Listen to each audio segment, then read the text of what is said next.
Salam alaikum, bonjour à tous, j'espère que vous allez bien, que vous avez la patate et que vous êtes plein d'énergie. Le thème du jour, c'est d'ailleurs l'énergie. Comment faire pour avoir de l'énergie le matin en arrivant au boulot et pendant tout le reste de la journée. Alors nous allons traiter ça en deux points. Le premier point, les trois sources principales d'énergie. Et le deuxième point, comment je pense que l'énergie du matin se travaille la veille au soir. Les trois sources d'énergie. Alors, pour les retenir, trois lettres. N pour nutrition, R pour repos, J pour jeu dans le sens sport. Alors, la nourriture. Bien sûr, il faut favoriser tout ce qui est à base d'eau, donc fruits, légumes, et boire entre 1,5 litre et 2 litres d'eau. Petit déjeuner copieux, un bon déjeuner, en revanche, un dîner léger. Pourquoi un dîner léger? Sachez que la digestion consomme beaucoup d'énergie. Et quand vous consommez beaucoup d'énergie, même pendant votre sommeil pour digérer, ça nuit à votre sommeil. Et si votre sommeil n'est pas bon, vous n'avez pas vous réveiller avec de bonnes vibes, je dirais. Vous allez vous réveiller fatigué et ça aura des conséquences pour toute la journée. Donc, bon petit déjeuner, déjeuner copieux aussi, mais dîner léger. J'ai un vécu par rapport à ça. C'est d'ailleurs depuis cela que je ne mange plus de viande le soir. En effet, je me suis rendu compte qu'à chaque fois que je mangeais de la viande le soir, le lendemain matin pour faire mon sport, j'étais entre 1 minute 30 et 2 minutes plus lent au kilomètre. C'est-à-dire que ce qu'en temps normal, le temps que je prends pour faire 6 km, je le prenais pour en faire uniquement 5. Donc voilà, c'est mon petit conseil. Tout ce que je dis là est basé sur du vécu. Alors le repos, sachez que les gens ont en moyenne besoin entre 6 et 8 heures de sommeil.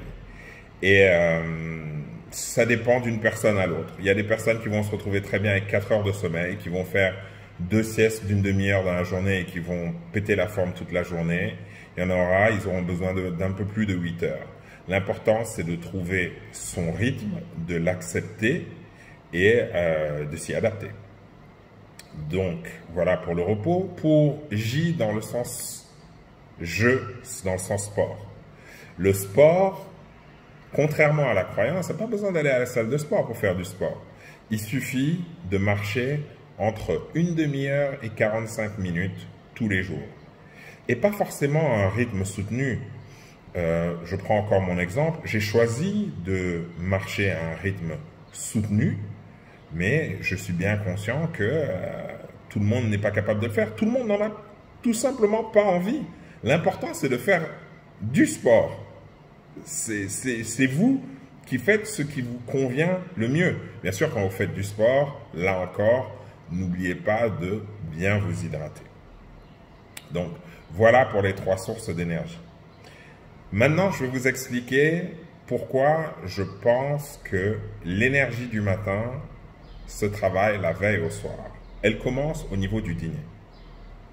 Avec un dîner léger, vous aurez un sommeil de meilleure qualité et n'oubliez pas que vous vous réveillez avec les mêmes pensées et dans le même état d'esprit que celui dans lequel vous vous êtes endormi. Donc, ça favorise un bon réveil. Ensuite, une demi-heure avant de dormir, il faut poser son téléphone et organiser ses affaires du lendemain. C'est-à-dire, prendre tous tes vêtements, jusqu'aux chaussettes. J'ai une anecdote par rapport à ça. Pourquoi j'ai commencé à préparer mes affaires la veille? C'est tout simplement qu'un jour, j'avais un rendez-vous très important, à 8 heures le matin. Je n'avais pas préparé mes affaires. Et au moment de trouver mes chaussettes, impossible de trouver deux chaussettes identiques. Impossible. Donc, comme ton énergie va dans la direction où est ton attention, toute mon énergie est passée dans les chaussettes. Et finalement, je suis arrivé à cet entretien frustré, contrarié, et pas avec la bonne énergie, quoi, en fait, avec de l'énergie négative. Donc, maintenant, je prépare toutes mes affaires la veille au soir, jusqu'aux chaussettes. C'est peut-être, ça fait rire, mais c'est important. Ça change pas mal parce que vous vous mettez dans un état d'esprit positif. Alors, après avoir préparé mes affaires, au moment où je me mets dans mon lit, moi j'utilise la théorie des 3 kiffs de Florence Serlin. Les 3 kiffs, elle note dans un petit carnet ses 3 moments préférés de la journée. Comme ça, elle s'endort avec des pensées positives. Alors moi, je reconnais que je n'écris pas. En revanche, je fais les 3 kiffs et surtout, avant de dormir, je dis que je les aime aux personnes que j'aime le plus. Ma femme, mes enfants et surtout à moi-même. Charité bien ordonnée commence par soi-même. Quand vous vous endormez dans cet état d'esprit, votre sommeil est de qualité et le lendemain, vous vous réveillez de façon positive. Mais là encore, le lendemain au réveil, il ne faut pas prendre son téléphone. Pendant une demi-heure, il faut s'occuper d'aller prendre sa douche, faire sa petite prière. Toutes les routines matinales, d'ailleurs, que vous trouvez dans ce livre que j'aime beaucoup, The Miracle Morning de Hal Elrod, que moi je fais chaque matin, en fait, avant de sortir de chez moi, y compris le sport très tôt, hein, mais ça s'applique pas à tout le monde. Donc, une fois que je suis sorti de chez moi, je refuse toutes les ondes négatives. Les taximans qui te font des queues de poisson, qui te klaxonnent, les gars qui t'insultent. Dites-vous que les paroles appartiennent à celui qui les dit, pas à celui qui les entend. Donc, sa parole n'engage que lui, pas moi. Refusez tout stress. Et une fois au bureau, prenez rendez-vous avec la personne la plus importante de votre vie, à savoir vous-même. Pendant ces 30 premières minutes au bureau, il n'y a pas de collègue qui a le droit de me déranger. Il n'y a pas de téléphone qui sonne.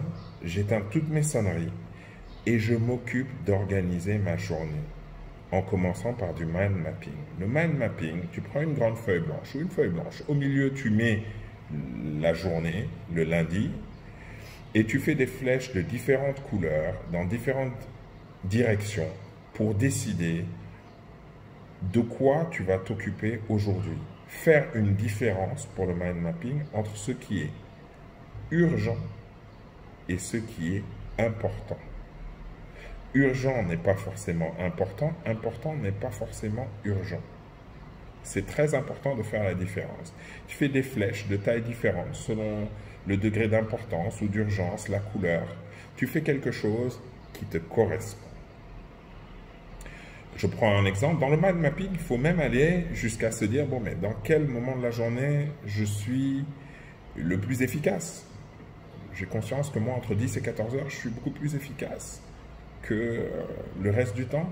Est-ce que c'est vraiment nécessaire de faire les choses les plus importantes après le déjeuner, tandis que tu as mangé, parfois tu es somnolent, tu es un peu lourd, tu as déjà eu le stress de certaines choses dans la journée. Est-ce que tu vas vraiment être efficace à ce moment-là? Ça dépend des personnes. Mais à ce moment-là, il faut savoir gérer son énergie et dire « ça je prends et ça je ne prends pas ». Aussi, pour gérer son énergie, il faut avoir la capacité de dire non. En se disant, mais c'est très simple, quand je dis non à quelqu'un pour quelque chose que je ne veux pas faire, que je ne peux pas faire, que je n'ai pas le temps de faire, je me dis oui à moi. Parce que je ne me rajoute pas un stress que je ne saurais pas gérer. C'est aussi simple que ça, hein? Ça peut paraître dur, mais pour générer son énergie, il faut avoir la capacité de dire non. Je pense aussi qu'il faut diminuer le nombre de réunions inutiles. Si vous vous rendez compte que vos collègues ou associés ont tendance à tourner autour du pot et que ce n'est pas productif, il faut prendre une montre, leur dire la réunion dure 1 heure, pas 1 seconde de plus. Quand le bip bip sonne, tu te lèves, tu pars. Parce que la réunion est terminée. Donc, pour éviter les pertes d'énergie, évitez les réunions stériles avec du blabla. Ce n'est pas le blabla qui fait les choses, c'est l'action.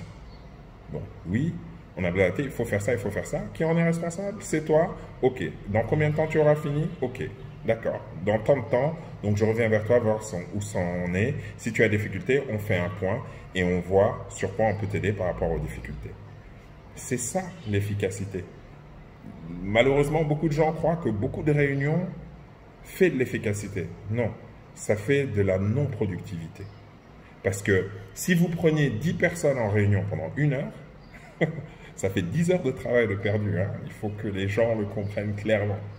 Donc, voilà par rapport à l'organisation de la journée et le maintien de l'énergie toute la journée. Il faut très bien se connaître.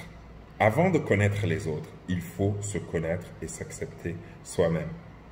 C'est à partir de cela que tu sauras dans ta journée quels sont tes points forts et tes points faibles et ce que tu peux faire pour organiser ta journée de la façon la plus optimale.